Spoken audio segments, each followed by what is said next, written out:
It was a typical Tuesday evening when I stumbled upon the truth that would unravel my life. I remember the exact moment with startling clarity. The sun had just dipped below the horizon, casting long shadows across our living room. My wife, Sarah, was in the kitchen, humming a tune while preparing dinner. My teenage daughter, Emily, was upstairs in her room, rehearsing lines for her upcoming play. I was scrolling through my phone, half listening to the sounds of domesticity when a notification flashed on the screen, an unfamiliar message from a contact labeled Mr. Thompson. My heart sank as I recognized the name of Emily's drama teacher. I had met him only once, a tall man with an easy smile and an enthusiasm for the arts that seemed infectious. Curiosity gnawed at me. Why was he messaging my wife? I hesitated, my finger hovering over the screen, but then I clicked. The message was innocuous enough, a simple inquiry about rehearsal schedules, but as I scrolled up, my stomach twisted into knots. The messages were flirtatious, laced with innuendos. My mind raced, disbelief mixing with a growing sense of dread. I had always trusted Sarah. She was the one person I thought I could rely on, my partner in every sense of the word. I felt a cold wave of anger wash over me. I confronted her, my voice shaking as I asked about Mr. Thompson. She laughed it off at first, dismissing my concerns as paranoia. But as I pressed her, the laughter faded, replaced by a defensive tone. The truth spilled out like poison, each word cutting deeper than the last. They had been seeing each other for months, a secret affair hidden behind the facade of rehearsals and late-night meetings. Shock immobilized me for a moment. I couldn't believe what I was hearing. The woman I had loved for over 15 years was standing in front of me, confessing to a betrayal that felt like a knife in my back. My heart raced, and I struggled to catch my breath. I thought of Emily, of how this would affect her. The thought of her being hurt by this revelation ignited a fire of anger within me. How could she do this? How could she betray not just me, but our daughter? The weight of the betrayal felt suffocating, pressing down on my chest like a heavy stone. I wanted to scream, to rage against the injustice of it all, but I stood there, frozen, fighting back tears of fury and despair. The night dragged on, each moment feeling like an eternity. The air was thick with tension, a silence that spoke volumes of the chasm that had opened between us. I felt like a stranger in my own home, as if the very foundation of my life had been shaken to its core. I had always believed in the sanctity of our marriage, in the promises we made to each other. Now those promises felt like ashes in my mouth. As I lay in bed that night, I replayed the evening's events over and over. I felt betrayed, not only by Sarah but also by my own naivety. My mind raced with questions. How could I have missed the signs? Did she ever truly love me? The anger boiled within me, but so did a profound sadness. I felt as if the love I had for her was being twisted into something dark and vengeful, but with that anger came a determination. I couldn't let this go unanswered. I needed to protect Emily, to ensure that this man, this predator masquerading as a teacher, would never hurt her or anyone else. The thought of taking action began to take root in my mind. It was a small flicker of strength amidst the overwhelming sorrow. I couldn't let Mr. Thompson continue to have access to our daughter, to manipulate her under the guise of mentorship. No, I had to act. The gears began to turn in my mind, and I felt a sense of purpose rising from the ashes of my shattered trust. Little did I know, this was only the beginning of a dark path I was about to tread. As the days passed, the initial shock of Sarah's betrayal morphed into a simmering rage. I found myself replaying our years together, each memory tainted by her infidelity. I recalled the way she used to look at me, the laughter we shared, the dreams we built together. It felt like a cruel joke now, a facade that had crumbled in an instant. I had loved her deeply, and that love made the betrayal all the more bitter. I tried to maintain a semblance of normalcy for Emily's sake. She was oblivious to the turmoil swirling around her, lost in her teenage world of school, friends, and rehearsals. I watched her with a heavy heart, knowing that the truth would shatter her innocence. How could I explain to her that her mother had betrayed us both? The thought of her pain was unbearable, and it fueled my determination to act. In the quiet hours of the night, when the house was still and Sarah was asleep, I found myself scouring the internet for information about Mr. Thompson. I wanted to know everything about him. What kind of man was he? What had he done before? I discovered that he had a charming reputation among parents and students alike, lauded for his dedication to the arts. But I knew that charm could mask darker intentions. The more I read, the more my anger solidified into a plan. I was going to expose him, to ensure that he could never direct another play, never have the opportunity to manipulate another young girl under the guise of mentorship. I began to gather evidence, screenshots of the messages between him and Sarah, details of his interactions with Emily, and anything that could demonstrate his inappropriate behavior. I felt like a detective, piecing together case that would bring him down. As I worked, I also reflected on my relationship with Sarah. It was difficult to reconcile the woman I had loved with the one who had betrayed me. I felt a whirlwind of emotions: love, anger, sadness, and a desire for revenge. Part of me still wanted to salvage our marriage, to believe that we could overcome this. But the other part, the part that was wounded and furious, screamed for justice. I decided I would confront Sarah one more time before taking any action against Mr. Thompson. I needed her to understand the gravity of what she had done, to see the impact of her choices on our family. I wanted her to feel the weight of her betrayal, to understand that it wasn't just her secret anymore. It was now a family affair. On a Friday evening, I found the courage to sit down with her. The atmosphere was heavy, filled with unspoken words and unresolved tension. I could see the uncertainty in her eyes. She knew I was still grappling with the fallout of her actions. "Sarah," I began, my voice steady but laced with pain, "I need you to understand how your actions have affected us. This isn't just about you and Mr. Thompson. It's about Emily, too. She looks up to you. She deserves to have a mother she can trust." Her face fell, and I could see the guilt wash over her. "I know," she whispered, her voice barely above a breath. "I never meant for it to happen. It was a mistake." "A mistake?" I echoed, unable to contain my disbelief. "You call it a mistake when you've destroyed our family, when you've put our daughter in a vulnerable position." "This isn't just a fleeting moment of weakness, Sarah. This is serious." The conversation spiraled into a heated argument with accusations flying back and forth. She tried to defend her actions, claiming that Mr. Thompson was just a friend, that their relationship had never been physical. But I didn't want to hear her excuses. I knew the truth, and it burned like acid in my veins. After what felt like hours of back and forth, I finally laid down my ultimatum.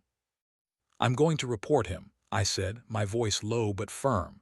"He needs to be held accountable for what he's done. He's a danger to our daughter and to other kids. I can't just sit back and let this happen."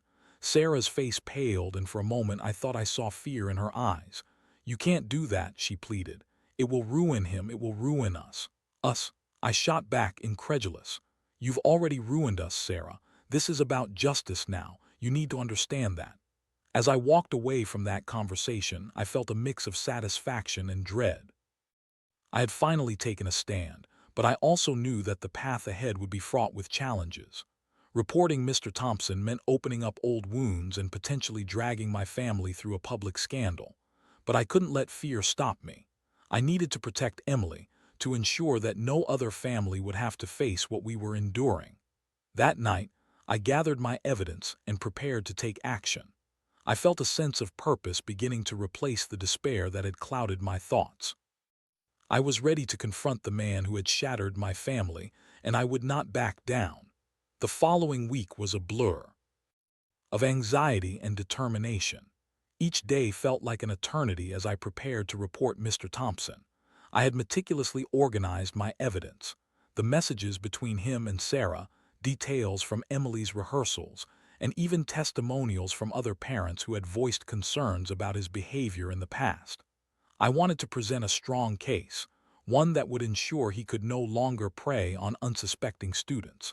I decided to start with the school board. I gathered my courage and reached out to a friend whose daughter had been in the same drama program as Emily. After a brief conversation, she agreed to accompany me to the board meeting. I felt a mix of relief and dread knowing I wouldn't be facing this alone. She was a fierce advocate for children's safety, and her support gave me a semblance of strength. The day of the meeting arrived, and I felt as if I were stepping into a lion's den. The school board's office was a polished, professional environment, filled with framed accolades and cheerful student artwork. But beneath that veneer of positivity, I knew there were darker realities lurking. As we sat in the waiting area, I felt my heart race. My palms were sweaty and I could barely focus on the conversations around me. I was consumed by thoughts of Emily and the potential fallout of my actions. Would she hate me for this? Would she feel embarrassed? I pushed those thoughts aside, reminding myself that this was about protecting her and other children. Finally, I was called into the boardroom. The room was stark, filled with serious faces, administrators, educators, and a few concerned parents. I took a deep breath and stepped forward, clutching my folder of evidence tightly. I introduced myself and explained my reasons for being there. As I spoke, I felt the weight of my emotions crashing down on me. I was not just a father. I was a man who had been betrayed, a man who was seeking justice for his family. I began to lay out the evidence against Mr. Thompson. I could see eyebrows raise as I shared the details of the inappropriate messages between him and Sarah. The room fell silent, and I could feel the tension thickening in the air. I shared my concerns about his influence over Emily and how his position of power made him a danger to the students he was supposed to mentor. When I finished, there was a moment of stunned silence. I couldn't read the expressions on their faces. Were they shocked, sympathetic, or skeptical?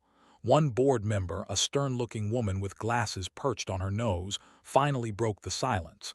"This is a serious accusation. We will need to conduct an investigation. Thank you for bringing this to our attention." I left the meeting feeling a mix of relief and lingering anxiety.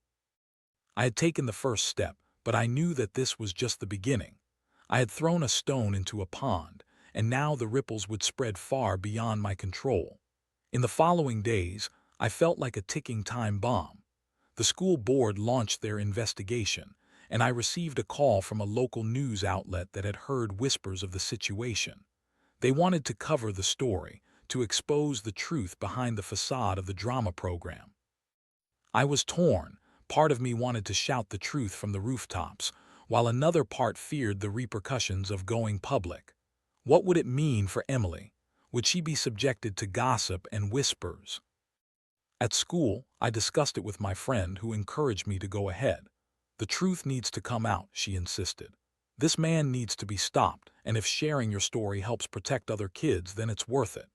After much deliberation, I agreed to speak with the media. I scheduled an interview, and as the day approached, my anxiety mounted. I imagined standing in front of the camera, the weight of my words hanging in the balance. Would I be able to articulate the depth of my pain? Would my emotions overwhelm me? On the day of the interview, I arrived at the news station feeling like a deer caught in headlights. The reporter was kind but professional, guiding me through the process. When the cameras started rolling, I felt a surge of adrenaline. I poured my heart out, sharing the story of my family, my wife's betrayal, and my determination to seek justice for Emily and other students. As the interview aired, I watched the responses flood in. Some were supportive, others critical. But I had opened a door that couldn't be closed. The investigation gained momentum, and soon the story spread beyond our town. I felt a mix of pride and fear. I was fighting for my daughter, but I was also thrusting our family into the spotlight. Weeks passed and the fallout began to take shape. I received calls from other parents, some sharing their experiences with Mr. Thompson, others expressing their support. But the most difficult conversations were with Emily.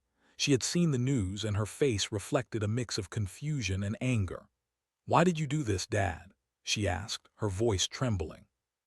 "Why did you have to go public?" I struggled to find the right words. "I did it to protect you, Emily. I need you to understand that." "But it's embarrassing," she exclaimed, tears welling in her eyes. "Everyone at school will know. It's all over the news." I felt a pang of guilt. I had wanted to protect her, but in doing so, I had exposed her to a different kind of pain. I tried to reassure her, to explain that sometimes doing the right thing comes with uncomfortable consequences. But deep down, I knew that no matter how well-intentioned my actions were, They had irrevocably changed our family dynamic. As the investigation continued, I prepared myself for the confrontation with Mr. Thompson. I knew it was inevitable. I would need to face the man who had not only betrayed my trust but had also endangered my daughter. It was time to confront him. The day of the confrontation arrived, and I felt the weight of anticipation pressing down on me. I had spent the previous nights rehearsing how I would approach Mr. Thompson, envisioning every possible scenario. I wanted to be calm, to assert my position without letting my emotions spiral out of control. But as I drove to the school, my heart raced with anxiety and anger. The school was buzzing with activity, students milling about, laughter echoing through the hallways. I parked my car and took a moment to collect myself before stepping inside. I had already informed the administration that I would be coming, and they had agreed to facilitate a meeting with Mr. Thompson. As I walked through the corridors, memories of Emily's rehearsals flooded my mind. I remembered her excitement, her passion for the arts, and how proud I felt watching her shine on stage. Now, that passion felt tainted by the knowledge of her mother's betrayal and the man who had played a role in it. I arrived at the designated room, a small office filled with posters of past plays and awards for excellence in drama. Mr. Thompson was already there, his demeanor calm and collected, as if he were used to navigating tense situations. He looked up and greeted me with a practiced smile that felt like a slap in the face. I could see the arrogance in his eyes, a confidence that infuriated me. "Mr. Anderson," he said, extending a hand, "I'm glad we could meet." I ignored his hand, choosing instead to take a seat across from him. "Let's skip the pleasantries, Mr. Thompson. We both know why I'm here." His smile faltered slightly, but he quickly regained his composure. "I understand there have been some concerns regarding my relationship with your wife. I assure you it was never my intention to cause any problems." "Problems?" I echoed, my voice rising. "You've destroyed my family. You've betrayed my trust and put my daughter in jeopardy. This isn't just a problem, this is serious." He leaned back in his chair, his expression shifting from feigned concern to something more defensive. "You're overreacting, Mr. Anderson. Sarah and I had a mutual attraction, but it was never anything more than that. I care about my students, and I would never do anything to harm them." The audacity of his words ignited a fire in my chest. "You think this is about you and Sarah. This is about Emily. You think you can just brush aside the fact that you were flirting with my wife while leading a drama program for teenage girls. You're in a position of power and you abused it." He opened his mouth to respond, but I cut him off. "I have evidence of your inappropriate messages. I've spoken to the school board and they're investigating. You're not getting away with this." His demeanor shifted and I could see the realization dawning on him. "You're making a mistake. This could ruin my career. You're jeopardizing everything I've worked for." "Good," I said, leaning forward. "You deserve it. You don't get to prey on young girls and act as if there are no consequences. I'm not going to let you hurt anyone else." The tension in the room was palpable. I could see his facade cracking, a flicker of fear crossing his face. "You have no idea what you're doing. You're going to regret this." I stood up, feeling a surge of adrenaline. "No, you're the one who's going to regret this. If you think I'll back down, you don't know me at all." With that, I turned on my heel and walked out of the room, my heart pounding in my chest. The confrontation had been intense, but I felt a strange sense of empowerment. I had stood up to the man who had invaded my life, and I had made it clear that I would not allow him to continue his predatory behavior. As I left the school, I couldn't shake the feeling that this was just the beginning. The investigation would continue, and I knew that the fallout would be significant. I had exposed Mr. Thompson, but I also had to face the repercussions within my family. Emily was still reeling from the public nature of the situation, and I feared how this would affect her long term. That evening, I sat down with her. She was quiet, her eyes downcast as she fiddled with a bracelet on her wrist. "Dad," she finally said, her voice barely above a whisper, "why did you have to confront him? Why couldn't you just let it go?" I took a deep breath, trying to find the right words. "I did it to protect you, Emily. You deserve to feel safe, especially in a place where you're supposed to express yourself and grow. I couldn't just stand by and let him continue to hurt others." But it's embarrassing, she said, tears welling in her eyes. Everyone knows now. It's all over social media. I can't face my friends.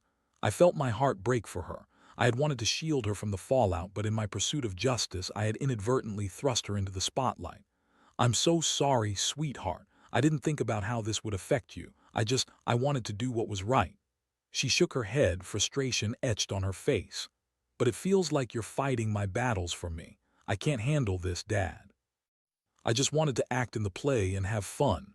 I reached out and took her hand, squeezing it gently. I know, and I'm proud of you for wanting to pursue your passion. But sometimes we have to stand up for what's right, even if it's hard. I'm here for you, and we'll get through this together.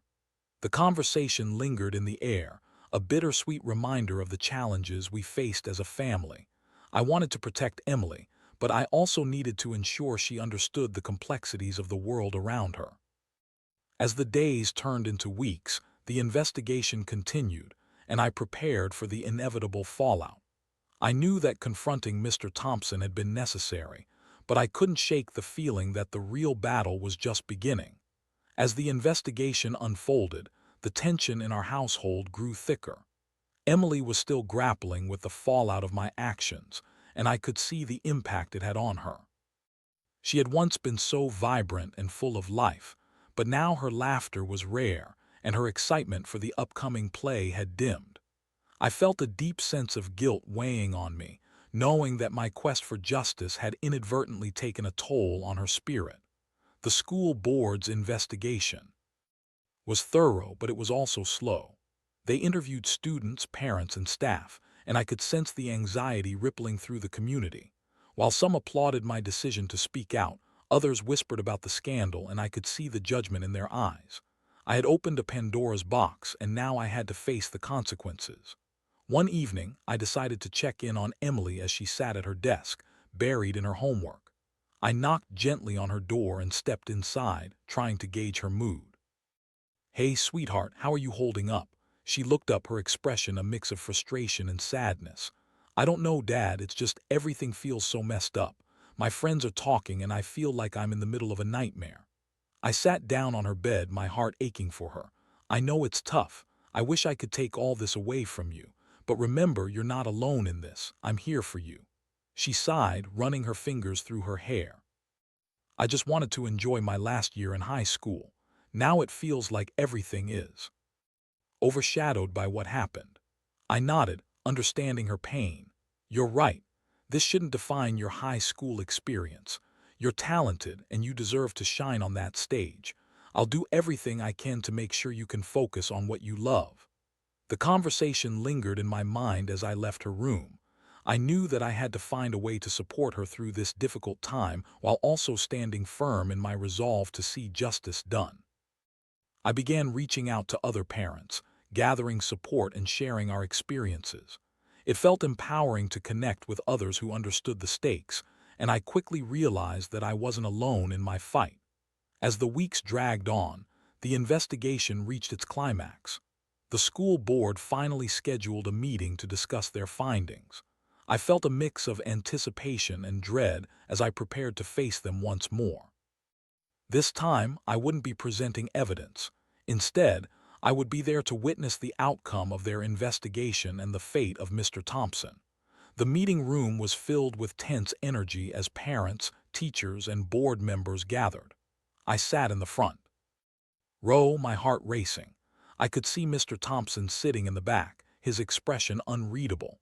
I wanted to confront him again, to remind him of the damage he had caused, but I knew that this was not the time. The board members took their seats, and the chairwoman began to speak. "Thank you all for coming today. We have conducted a thorough investigation into the allegations against Mr. Thompson, and we take these matters very seriously." As she outlined their findings, I felt a mix of hope and anxiety. They had interviewed numerous students and parents, and the evidence against him was compelling. I was filled with a sense of vindication, knowing that I had done the right thing by speaking out. After what felt like an eternity, the chairwoman announced the decision. "Based on our findings, we have decided to terminate Mr. Thompson's employment effective immediately." We believe that this is in the best interest of our students and our community. A wave of relief washed over me, but it was quickly followed by a torrent of emotions. I felt vindicated, yet I couldn't shake the sadness that lingered in the air. I had fought for justice, but I had also exposed my family to public scrutiny and pain. As the meeting concluded, parents approached me, expressing their support and gratitude for my courage. I felt a sense of camaraderie with them, a shared understanding of the importance of protecting our children. But as I turned to leave, I caught a glimpse of Emily's face in the crowd. She looked heartbroken, her eyes filled with tears. "Dad," she said, her voice trembling as she approached me. "I heard what they said. I'm glad he's gone, but I don't know how to deal with everything else." I pulled her into an embrace, feeling her body shake with quiet sobs.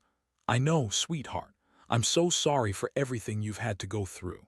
I thought this would make things better, but I see how hard this has been for you." As we stood there, I realized that while we had achieved a measure of justice, the road to healing would be long and difficult. We would need to navigate the aftermath together, to rebuild the trust and normalcy that had been shattered. In the weeks that followed, Emily and I began to talk more openly about our feelings. I encouraged her to pursue her passion for drama, and slowly she started to regain her enthusiasm for the play.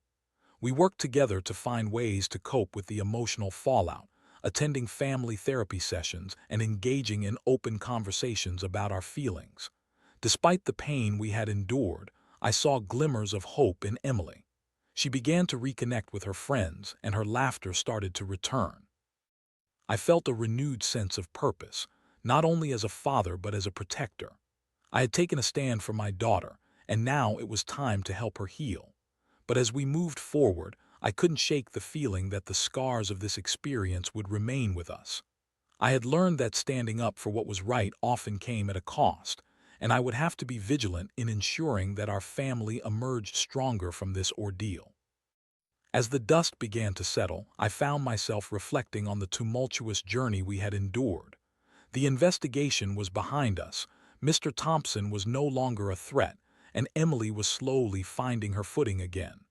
Yet, the scars of betrayal lingered, serving as constant reminders of the fragility of trust and the complexities of love. In the weeks following the school board's decision, Emily and I made a conscious effort to rebuild our relationship. We spent more time together, going for walks, watching movies, and talking about everything and nothing. I wanted her to know that she could always come to me, that I was there to support her no matter what. I also encouraged her to continue pursuing her passion for drama, and she decided to audition for the lead role in the upcoming school production. I was proud of her bravery, and I hoped it would help her reclaim her joy. One evening, as we sat together in the living room, Emily turned to me with a serious expression. "Dad, I've been thinking a lot about everything that happened. I know you did what you thought was right, but it was really hard for me. I just want you to know that I'm working on forgiving Mom, and I hope you can too." Her words struck me, and I realized how much she had grown through this ordeal. "I know it's difficult, Em.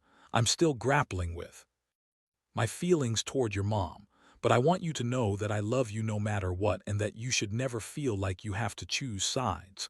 She nodded, her eyes glistening with understanding. "I just want our family to get back to normal." I smiled softly, recognizing that normal might take on a new definition. Normal will take time, but we can work through this together. We're stronger than we think. As the weeks turned into months, I found myself in therapy, processing the whirlwind of emotions that had consumed me. I learned to confront my feelings of anger, betrayal, and guilt. I discovered that forgiveness wasn't a destination, but a journey, a gradual unfolding of understanding and acceptance. I realized that while I may never fully understand Sarah's choices, I could choose how I responded to them. Eventually, I sat down with Sarah. We hadn't spoken much since the confrontation, and I knew that we needed to address the elephant in the room. I invited her to meet me at a coffee shop, a neutral ground where we could talk without the weight of our home's familiar tensions. As we settled into our seats, I took a deep breath. "Sarah, I wanted to talk about everything that happened. I know it's been a difficult time for both of us, and I want us to find a way forward." She looked weary, but there was a flicker of vulnerability in her eyes. "I've been doing a lot of thinking too. I regret my choices, and I see how they've hurt you and Emily. I never wanted to break our family." Her words were sincere, and I felt a mix of emotions rush through me. "I appreciate you saying that. I'm still angry, and I don't know if I can forgive you right now, but I want to try to understand." We spent the next hour talking about our feelings, our fears, and the impact of her actions on our family. It was painful, but it was also necessary. I could see the remorse in her eyes, and I realized that she was struggling too. The weight of her choices had not only shattered my trust, but had also left her feeling lost. "Can we work on rebuilding our family?" she asked, her voice trembling. "I know it won't be easy, but I want to be a better mother and wife." I nodded slowly, recognizing that rebuilding would take time and effort from both of us. "It will take work, and we'll need to be patient with each other, but I believe we can find a way." As we parted ways that day, I felt a small glimmer of hope. It wouldn't be an easy road, but I was willing to try. I wanted Emily to see that families could endure hardships and still come out on the other side. I wanted her to know that love could be messy, but it could also be healing. In the months that followed, our family began to take small steps toward healing. Emily excelled in her play, and her newfound confidence spilled over into other areas of her life. She reconnected with her friends, and I watched her laughter return, a sound I had missed dearly. Sarah and I began to communicate more openly, attending couples therapy together. We learned to navigate the complexities of our emotions, slowly rebuilding the trust that had been shattered. It was a long process, filled with ups and downs, but we were committed to making it work for Emily's sake and for our own. As I looked back on the ordeal, I couldn't help but feel a sense of resilience. I had faced betrayal, anger, and heartbreak, but I had also discovered the strength of my love for my daughter and the possibility of forgiveness. I had learned that standing up for what was right came with a cost, but it also paved the way for healing. Ultimately, I realized that life is unpredictable, and sometimes the most profound lessons come from the darkest moments. My family had been tested, but we were still here, ready to embrace whatever the future held. We would rebuild together, one step at a time. As I watched Emily take the stage once more, her confidence shining bright, I felt an overwhelming sense of pride. We had faced the storm, and we were emerging stronger than ever. This was not the end of our story, but rather a new beginning. Thank you for following this journey with me. Would you like to discuss any part of it further?